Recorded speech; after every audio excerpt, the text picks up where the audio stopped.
और चलिए हम आपको सीधी तस्वीरें दिखाते हैं बीजेपी की प्रेस कॉन्फ्रेंस की।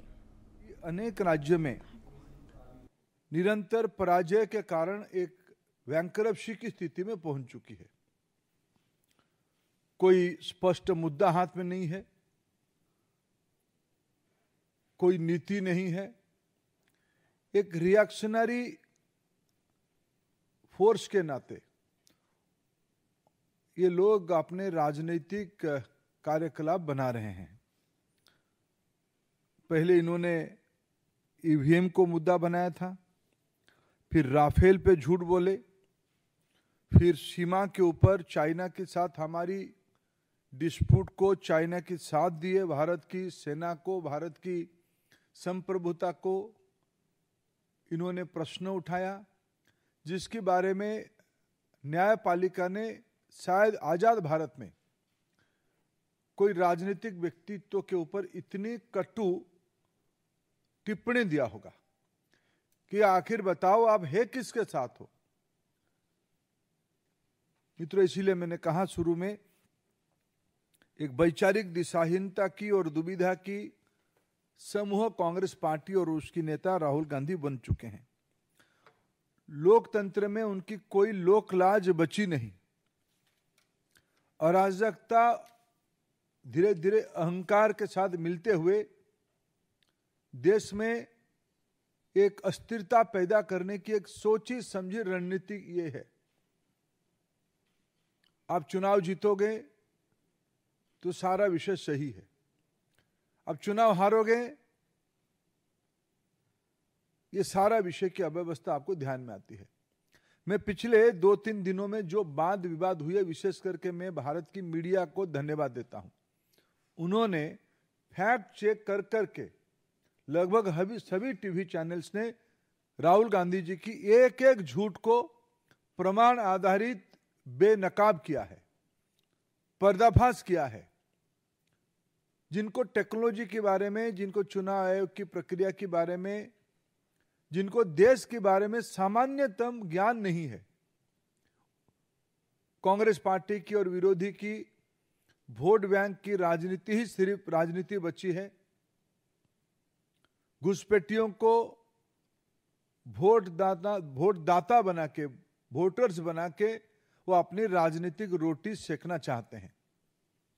चुनाव आयोग ने एक संवैधानिक व्यवस्था, निष्पक्ष व्यवस्था के नाते जब इनको सही बात बताती है तभी चुनाव आयोग को भी ध्वस्त करने के लिए कहते हैं हम आटम बम गिराएंगे, चुनाव आयोग बिखर जाएगा। ये भाषा हमारी प्रतिद्वंदी देश कहते हैं। बड़े बड़े शक्ति जो भारत में भारत की प्रजातंत्र को विखारना चाहते हैं, उन्हीं की भाषा है जो आज नेता प्रतिपक्ष की भाषा बनी है। मित्रों, मैं आपके माध्यम से देश के सामने इस विषय को फिर दोहराना चाहूंगा। आपको मुद्दा पे अटकनी चाहिए, मुद्दा आधारित राजनीति करनी चाहिए। सिर्फ घुसपैठियों की मन में डर पैदा करके, किसी वर्ग के मन में डर पैदा करके आप ना प्रधानमंत्री नरेंद्र मोदी जी की नेतृत्व, ना देश की जनता की फैसला या देश की संवैधानिक व्यवस्था को आप बिखार सकते हो, आप उसको तोड़ सकते हो। कांग्रेस पार्टी को फिर मैं अपील करता हूं, समूचे विरोधी को मैं अपील करता हूं, आपको संसद में जो विषय उठाना है वो आप उठाइए। आपने ऑपरेशन सिंदूर के बारे में चर्चा के पहले बहुत हवा खड़ा किए थे। संसद में जब चर्चा हुई आपके पास मुद्दा ही नहीं था, आपको देश ने देखा। आप अप्रजातांत्रिक, आप लोक विरोधी, इस स्थिति से बाहर आके आप देश हित में आपकी भूमिका विरोधी के नाते आपकी अपेक्षा है, आप उसमें लगो। और मैं कांग्रेस पार्टी की इस अराजकतापूर्ण दिशाहीनता के बारे में गंभीर चिंता प्रकट करता हूं। ये आखिर कहां तक देश के प्रजातंत्र को ले जाएंगे, जो लोग फिर आए दिन संविधान की किताब लेके घूमते हैं। क्या भारत की संवैधानिक संस्थाओं को तोड़ने के लिए उन्होंने मन बनाया, मैं उसको कठोर से कठोर शब्दों में निंदा करता हूं।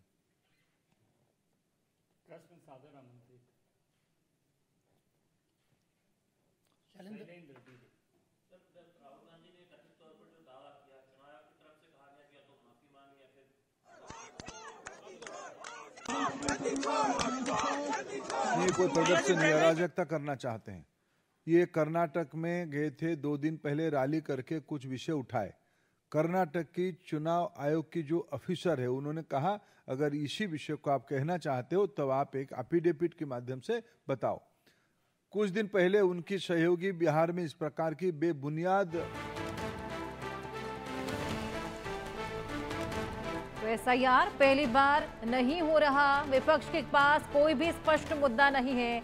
बीजेपी की प्रेस कॉन्फ्रेंस में ये तमाम बड़ी बातें बोली गई हैं।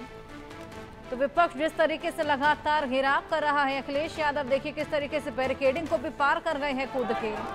ये सांसदों का हंगामा लगातार जारी, मार्च की पूरी तैयारी, हल्ला बोल की पूरी तैयारी। चाहिए, लोकतंत्र खत्म हो चुका है, संविधान की तार कर दिया है, आवाज भी सुन रही है। सब पर भारी है, वोट हमारा, राज तुम्हारा नहीं चलेगा। आप चुनाव आयोग के पास जाना चाहते हैं। लेकिन इसी बीच बीजेपी की प्रेस कॉन्फ्रेंस जहां पर ये स्पष्ट किया गया है कि एसआईआर पहली बार नहीं हो रहा और विपक्ष के पास कोई भी स्पष्ट मुद्दा नहीं है। जहां एक और विपक्ष लगातार एसआईआर क्यों भाई इतना डर क्यों है मोदी जी, इतना क्यों डर है? इलेक्शन कमीशन डर क्यों है? महिलाओं का देखकर डर क्यों है?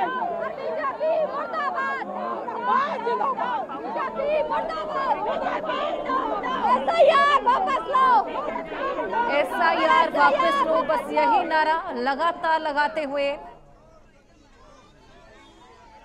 हालांकि बैरिकेडिंग भी कर दी गई है और ये देखिए इन सभी को वापस भी भेजा जा रहा है। इससे पहले दिल्ली पुलिस ने बैरिकेडिंग कर ये मार्च को रोका और अब इन बसों में भसकर इनको ले जाया जा रहा है।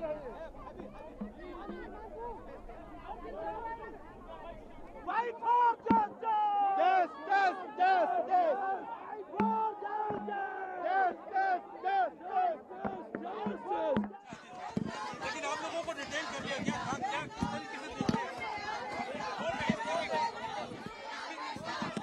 वो एक्चुअली बात नहीं कर सकते हैं, रियलिटी ये है क्योंकि सच्चाई देश के सामने है और ये जो लड़ाई है ये राजनीतिक नहीं है, ये कॉन्स्टिट्यूशन की लड़ाई है, कॉन्स्टिट्यूशन को बचाने की लड़ाई है, 1 मैन 1 वोट की लड़ाई है। इसीलिए हमें साफ प्योर वोटर लिस्ट चाहिए।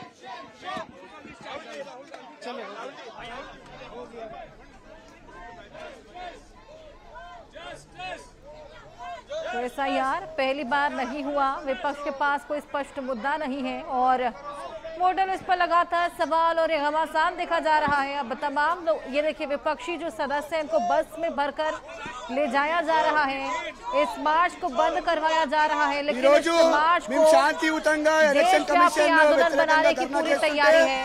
నరేంద్ర మోడీ ప్రభుత్వం ఈ రోజు పోలీసులను పెట్టి మా నాయకులందరినీ కూడా ఇండియా నాయకులందరినీ కూడా అరెస్ట్ చేసింది। ఈ రోజు ఏ విధంగా ఈ రోజు ఎలక్షన్ కమిషన్ చేసిన తప్పులన్నీ కూడా ఈ రోజు ఇండియా బ్లాక్ నాయకులందరూ కూడా ప్రొటెస్ట్ చేసి వాళ్ళు చేసిన తప్పులని ప్రజలందరికీ తెలపడానికి ప్రయత్నం చేస్తుంటే ఈ రోజు వాళ్ళు ఏ విధంగా మా నాయకులను రాహుల్ గాంధీ గాని ప్రియాంక గాంధీ గాని ఇండియా బ్లాక్ నాయకులందరినీ కూడా అరెస్ట్ చేసి పార్లమెంట్ స్ట్రీట్ పోలీస్ స్టేషన్ కి తీసుకెళ్లడం జరుగుతుంది।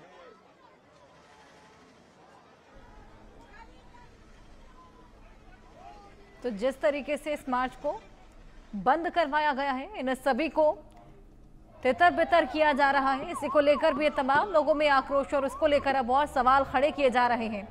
ईसी दफ्तर जिसके बाहर ऑलरेडी सभी गेट्स को ब्लॉक कर दिया गया था, बैरिकेडिंग कर दी गई थी और पुलिस ने परमिशन नहीं दी। जब सरकार ऑपोजिशन से डरती है तब पुलिस को आगे करती है। आज एलओपी और सारे इंडिया अलायंस के जो फ्लोर लीडर्स हैं उनको डिटेन करवा रहे हैं।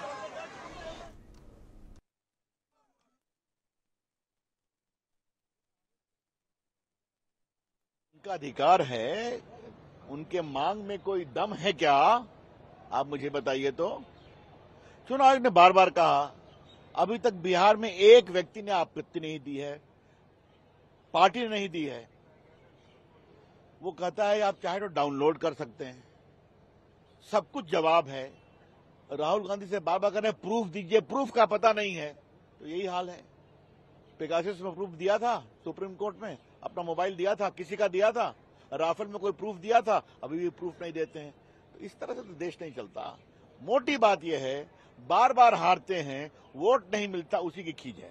चुनाव आयोग के लिए सीधा था और स्पष्ट तरीके से मैंने कहा था, लिखा था खत में कि सभी विपक्ष के सांसद शांतिपूर्वक मार्च कर रहे हैं पार्लियामेंट हाउस से लेकर निर्वाचन सदन तक, और सामूहिक तरीके से सारे सांसद इलेक्शन कमीशन को एक दस्तावेज पेश करना चाहते हैं एसआईआर को लेकर।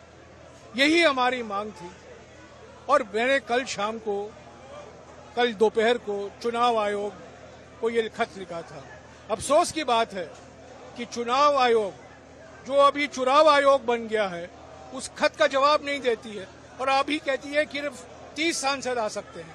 हमारी मांग थी कि सारे विपक्ष के सांसद सामूहिक ढंग से उनको एक दस्तावेज पेश करें। अभी हमें यहीं रोका गया है, निर्वाचन सदन तक हमें चलने नहीं दी जा रही है। तो ये तो यही तो पार्लियामेंट के सामने, संसद के सामने संसद की हत्या हो। बीजेपी के वरिष्ठ नेता सांसद ब्रजमोहन अग्रवाल जी साथ में मौजूद है। ब्रजमोहन जी, आज इंडी गठबंधन के सारे नेता यहाँ पर मौजूद हैं और संसद भवन से मार्च निकाल रहे चुनाव आयोग के खिलाफ। जो पार्टी 50 सालों तक सत्ता में रही और इसी चुनाव आयोग ने उनका चुनाव करवाया और वो जीतते रहे, तब वोटों की चोरी का आरोप नहीं लगाया। जब ये कर्नाटक में जीते, जब ये हिमाचल में जीते, तब जो वोटों की चोरी का आरोप नहीं लगाया। हर 10 साल में मतदाता सूची का पुनरीक्षण होता है और जब ये पुनरीक्षण हो रहा है और फर्जी मतदाताओं को, अवैध मतदाताओं को, विदेशी मतदाताओं के नाम काटे जा रहे हैं, जिनके दम पर ये चुनाव जीतते रहे हैं। अब तो वोटों की चोरी तो कांग्रेस के लोग, विपक्षी दल के लोग करते थे कि फर्जी वोटर्स का नाम जुड़वाकर वोट जीतते थे। अब इनके मार्च निकालने से कोई फायदा नहीं है। ये मगरमच्छी आंसू को पूरे देश की जनता जानती है और लोकसभा की कार्यवाही लगातार ठप कर ये लोकतंत्र का नुकसान कर रहे हैं। लोकसभा चर्चा के लिए है, लोकसभा हंगामा करने के लिए नहीं है। अब देश की जनता समझ गई है कि इन लोगों ने पिछले 50 सालों में देश का नुकसान किया है और मोदी जी के नेतृत्व में देश तेजी से आगे बढ़ रहा है, विकसित हो रहा है, विकसित भारत का सपना साकार हो रहा है। तब इनके पेट में दर्द हो रहा है। आने वाले सन्निकट जो चुनाव हैं, उन चुनावों में इनको हार दिखाई दे रही है और वो उसकी खींच मिटाने के लिए ये इस प्रकार की कार्रवाई कर रहे हैं। सर, राहुल गांधी कह रहे हैं कि धांधली करा करके चुनाव में नरेंद्र मोदी देश के प्रधानमंत्री बने। धांधली कौन करता है? ये तो पूरे देश की दुनिया जानती है कि आज तक पूरे देश को में धांधली कर, भ्रष्टाचार कर, स्कैम कर ये चुनाव जीतते रहे हैं। अब ये नहीं चलेगा। ये तो ब्रजमोहन अग्रवाल, जिनका कहना है कि देश जानता है कि धांधली करा करके चुनाव कौन सी पार्टी जीतती रही है। Sanjay Sharma, India news Delhi. के अध्यक्ष मल्लिकार्जुन खड़गे साहब, ये मार्च क्यों निकाला जा रहा है? क्या कारण मजबूर होना पड़ा? हम तो ये जो बिहार में, कर्नाटक में बहुत से जगह जो वोटर लिस्ट की धांधली होगी है और जो वोटिंग का चोर हो रहा है, वोट चोरी कर रहे हैं, उसके लिए सभी पार्टी के, सभी दल के लोग इलेक्शन कमीशन तक मार्च करेंगे, उनको मेमोरेंडम पेश करेंगे। क्या मल्लिक, अगर चुनाव आयोग बुलाएगा तो आपके नेता जाएंगे सर, चुनाव आयोग से मिलेंगे?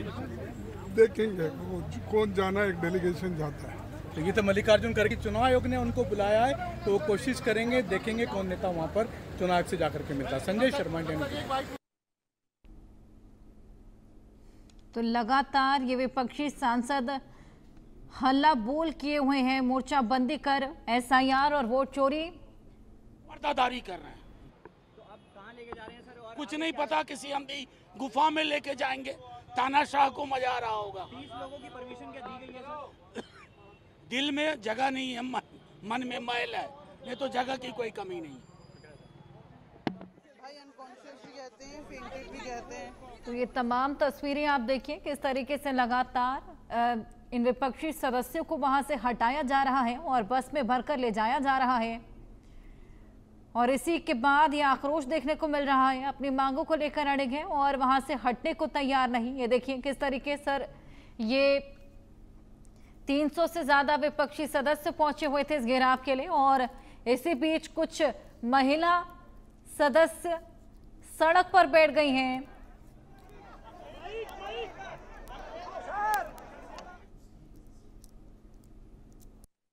बीजेपी के वरिष्ठ नेता, राष्ट्रीय उपाध्यक्ष, सांसद, चीफ व्हिप लक्ष्मीकांत वाजपेयी जी साथ में मौजूद हैं। वाजपेयी जी, इंडिया अलायंस मार्च लेकर के गया चुनाव आयोग, कह रहा कि चुनाव आयोग चुनाव में धांधली करा रहा और मोदी जी धांधली करके प्रधानमंत्री बने। एक लाइन में अगर मैं कहूं तो खिसियानी बिल्ली खंबा नोचे और इंडी दल के लोग चुनाव आयोग पर उस खंबे पर चढ़ने के लिए गए हैं। तो आपको नहीं लगता कि सर चुनाव आयोग ने जो सवाल जो चुनाव आयोग पे जो सवाल लगाया, एक बात का जवाब राहुल गांधी दे दें, चुनाव आयोग ने प्लेन स्पष्ट शब्दों में कहा है कि एफिडेविट के साथ अपनी शिकायत दे दें। एफिडेविट के साथ शिकायत देने में क्यों आफत आ रही है? राहुल गांधी कह रहे कि उन्होंने तो कई सारे आरोप लगाए, उनके सबूत भी दे दिए। नहीं, उनके सबूत शपथ पत्र के साथ दे दें। सामान्यतः शिकायतकर्ता से ये पूछा जाता है कि क्या आपके पास शिकायत को प्रमाणित करने के कागजात हैं। जब मैं ये कह देता हूँ कि हाँ मेरे पास है, मैं प्रमाणित करूँगा शपथ पत्र के साथ, तब जांच की कार्रवाई शुरू होती है।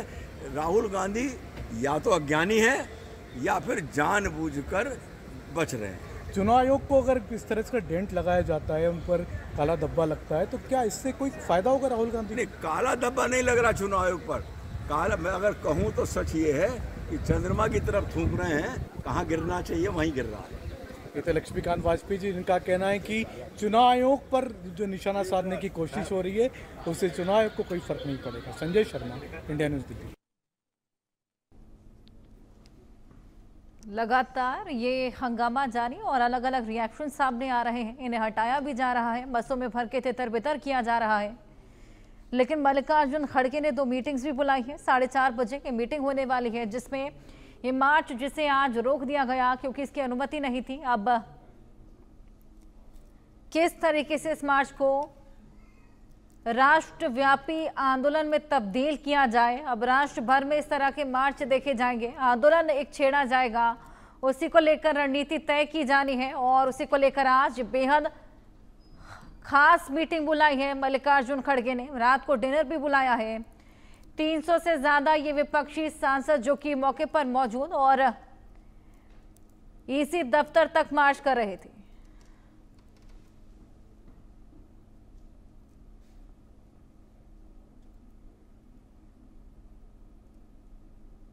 तो आज से यूपी विधानसभा का भी मॉनसून सत्र और यूपी विधानसभा परिसर में विपक्ष का हंगामा प्रदर्शन देखने को मिला। विधानसभा परिसर में एसपी विधायकों का ये प्रदर्शन, महंगाई बेरोजगारी के मुद्दे पर हंगामा और इसी के बीच अब ये तमाम विधायक घेरते हुए नजर आए हैं सरकार को कानून व्यवस्था को लेकर। ये जबरदस्त हंगामा